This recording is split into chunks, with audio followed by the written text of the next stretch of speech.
Hey guys. Questions? We got confirmation that Tony Rojas is out long term. Can you talk us through maybe what's the next step for your linebacker group and adjusting to that? Yeah, obviously Dom will step into that role, and then obviously we're having the discussions about green lighting, possibly both Tash and Cam. We haven't heard much about Cam from people. What have you seen him so far do on the practice field? Yeah, what's helpful is we have these Sunday scrimmages, so we've had a chance to evaluate those guys each week. Early on, Tash was getting a little bit more time with the varsity. We're giving Cam an opportunity now as well, bouncing those guys back and forth between the D squad and the varsity. But they're going to have an opportunity, and this is how it is in college football. And one of those guys, hopefully we'll get some work this week. We'll get a chance to evaluate him during practice, and then hopefully some of those guys will get some opportunities during the game on Saturday. James, how has the team responded the last few days coming off of a tough game? We saw you on Monday, but I know you don't do a whole heck of a lot on Sunday. So what are you seeing on the practice field from the way they're responding? Yeah, obviously, it's good to get back out on the grass and get to work and focused on the next opponent. And obviously, we made all the adjustments and corrections from the film on Sunday. But it's good to get out back on the grass and get our focus on the next opponent after making the corrections and learn from some of the things that we could have done better the previous Saturday. You've talked about in the past for bowl trips, that bonding time for the team. You got a long flight, you're getting out early. Is this maybe the right time for a trip like this where you get a little bit of extra time just as a team away from campus and things? Yeah, it's a good time to get out of town, for sure. The time, I wouldn't describe it a little bit like a bowl trip, but these opportunities you hear from a lot of the former players and NFL players that come back to talk about these are the times you miss, the time in the hotel, the time traveling. Obviously, we'll fly out of Harrisburg and then fly back in here, so we also have the aspect of getting to Harrisburg. But yeah, these are important trips for us. We got to handle it well. You look at these West Coast trips or East Coast trips in the conference. Some schools have really struggled with that, so we got to do a good job. And then just all the uncertainty that comes with this opponent and UCLA with the amount of changes that they've had. So, it's going to be an important game for us, an important trip. James, have you played an opponent with as much uncertainty on the coaching staff and what they might be or might not be? No. I mean, maybe first game of the year type of stuff. But no, not like this. In my years, me and Andy were talking about it before practice. I've never really seen anything like this. James, how would you evaluate Drew's decision-making? Has been on some of these option runs and his overall comfort level with them? Say this again? How would you evaluate Drew's decision-making on some of the option runs and his overall comfort level with them? When you say option runs. Where he's got the option of taking himself or just give it to the running back? Gotcha. Yeah, I think it's been good. It's been a big part of what we've done. It was a big part of what we did late in the game on Saturday. I think, some quarterbacks, it's early completions. Some quarterbacks like Trace, it was some early runs. I think for Drew, both is important. I think typically his game comes alive. Once he's been able to get a couple hits,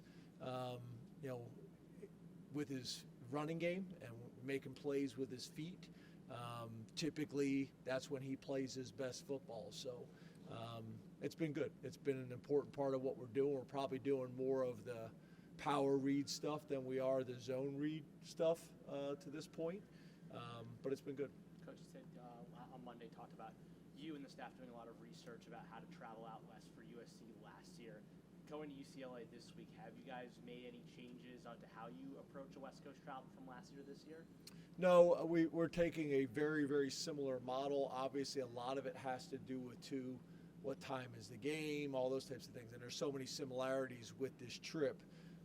We're using a similar model. There's subtle tweaks that we've made, but not a whole lot, because we felt after last year's trip, we did an after-action review and felt good about how we planned it. and how we executed the plan. So what does Friday look like for the team, and then for you? Are you able to get out and recruit out there? Yeah, so Friday will be like a normal Friday for us, except it will all happen in California. We'll practice out there. We'll have our meetings out there. It'll basically be almost like a home game, but out there. By getting there a day early allows us to do all those things. Our day's not broken up with travel. We'll have our Fast Friday practice, and then I'll get out to recruit. But as you can imagine, I can't mention where I'm going, but I'll be there all day. I'll just go to a game. James, before the season, you talked about having 7 guys on the offensive line that you view as starters. Do you still view it as that case? And if not, are there any guys that are either subtracted or added to that mix? No, I think it's the same group of guys, Cooper and TJ as well. I think it's the same group of guys. I think, we'd like to create a little bit more flexibility, and get that group, playing consistently. But no, I think it's the same group of guys. Hey, James, there's a growing criticism that maybe Drew isn't the best fit in Andy's offensive system. What are your thoughts on that? What would you say to that?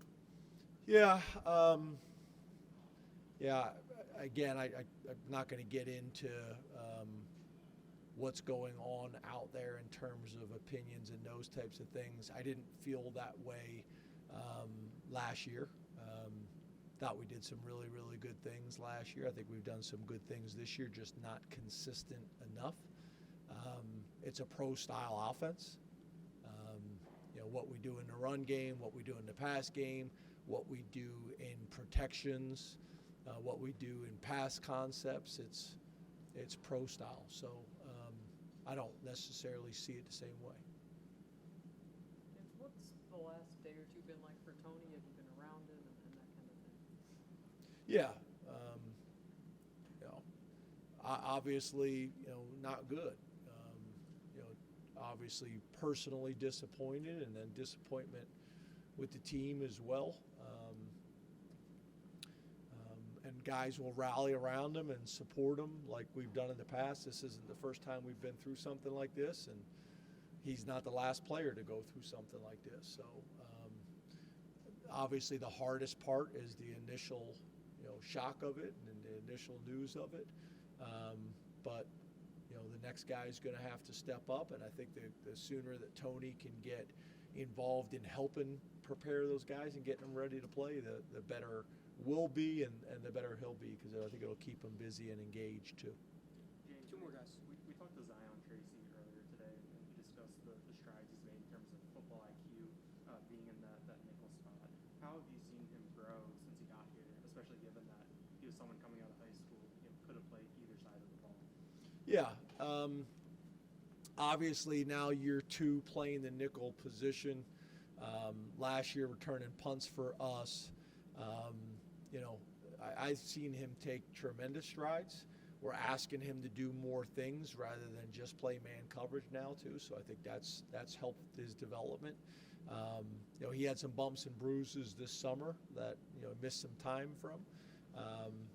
But having him back and having him full go, I think has been really important for our defense and what we want to do moving forward. But I'm pleased with Zion. I'm a Zion fan. James, talk about an open competition in that second safety spot. It was all King Mack on Saturday night. What did he do to assert himself in that kind of a way? And I guess, is that competition still going? Yeah, competition's still going, but obviously there's a gap right now, or he wouldn't have played all 82 reps. But I think it's some of the physical consistency and how he practices. I think it's some of the mental consistencies in terms of his job responsibility, and he's really worked at it. And I think part of it too is just guys handling things the right way. I thought King handled it really well when he wasn't the starter out of camp, and attacked special teams and attacked defense the right way. And now he's back in that spot, and we got to make sure that everybody's doing it. Thank you. Thanks, Coach. Thank you.